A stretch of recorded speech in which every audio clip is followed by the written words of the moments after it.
Hi, this is Reflections, and I'm Nancy Joy, and I have with me this week, I'm excited, my friend Kathy Morrison from Knoxville, Tennessee. Hi.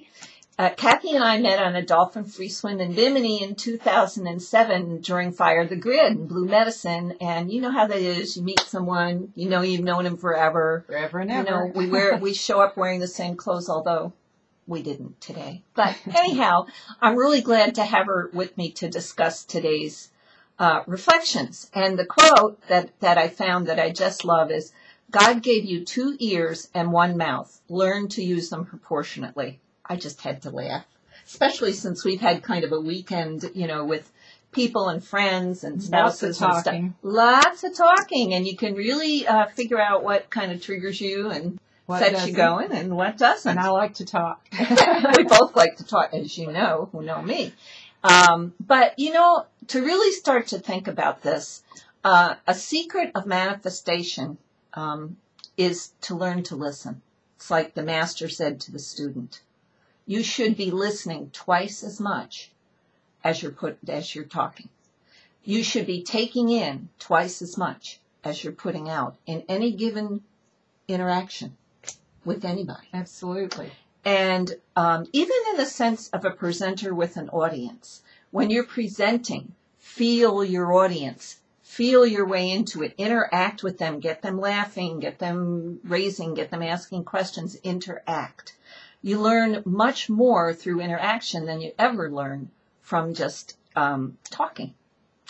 There's several reasons people talk too much. One of them is we think it's their ego, but you know, really, no, not most of the time. They're insecure, right? Right.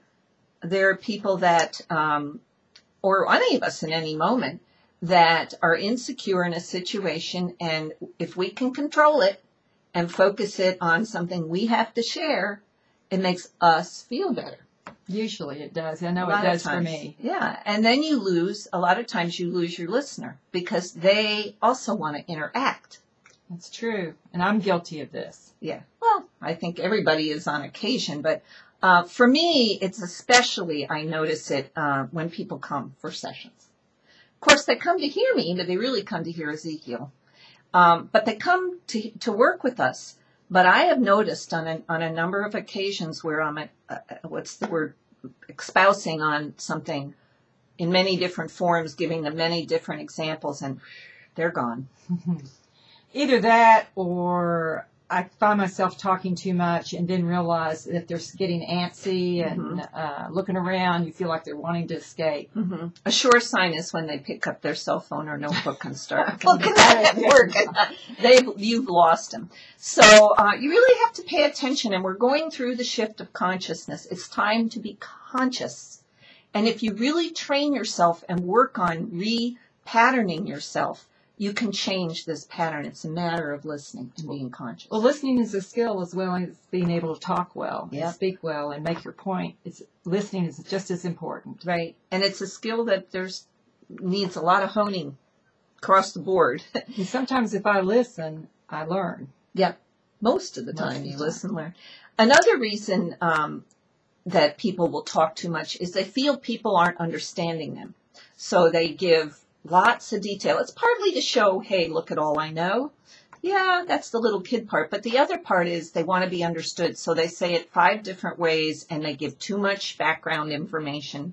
Repeat themselves. And we're all guilty of this, and we all get frustrated by other people who do this. So, you know, let's face it, talking is the major way we communicate on this planet. Well, until the internet came along, but primarily. And we have to learn to interact in a way that works for people listening, people talking, people listening, people talking. If you don't listen, you don't hear what the other person's needs really are. Right. Right. And you can't learn from them. So I have one quick story I want to give. When we bought this house, El Shaddai, this lady was a born-again Christian, really fundamental Christian, I'd say. And she invited me to come to her Bible study. Not what I wanted to do particularly at all. But in meditation, where you are listening and not talking, Ezekiel said to me, well, what are you afraid of? You might learn something. Good point. And it's getting really dark here, you guys. I think it's going to storm. If you've noticed, the light suddenly Just changed on me. Yes. Anyway, and so that was it. That was like the challenge.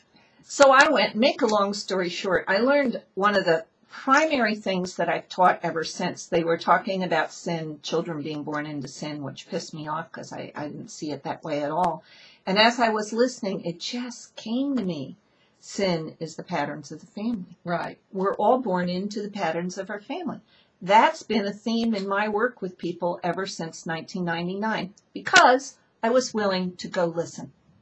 Well, you showed up. I showed up. I didn't have to know it all because I thought I already knew. I didn't hear anything they had to Well, say. it's the willingness to listen. Just if you can just take that one step to be willing. It changes everything. So today, this morning, take a look at yourself. I'm looking at you, girl. Reevaluate and be honest. Have you ever had someone tell you when you're done talking, that was a little too much or... Well, I've had people tell me, Kathy, just get to the point. Yep, get to the point. Or Nancy, this really isn't all about you. Yes, I've had that too. So it is time to pay attention. We're in the shift and look at the dark shift that's gone on since we've been here.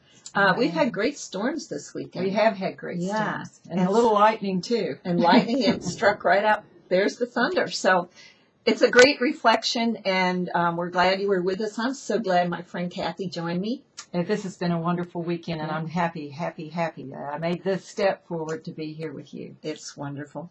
And little promo, don't forget, anybody can come visit El Shaddai. We do these great weekends. Kathy's here, not for that, but always ends up being partially that for both of, anybody. But I am signing up for her 2012 trip to Egypt. There we go, the 2012 Beyond the Nile on the private yacht. Yeah, let's go. So thanks for listening. We love talking to you. Bye-bye. See you next week.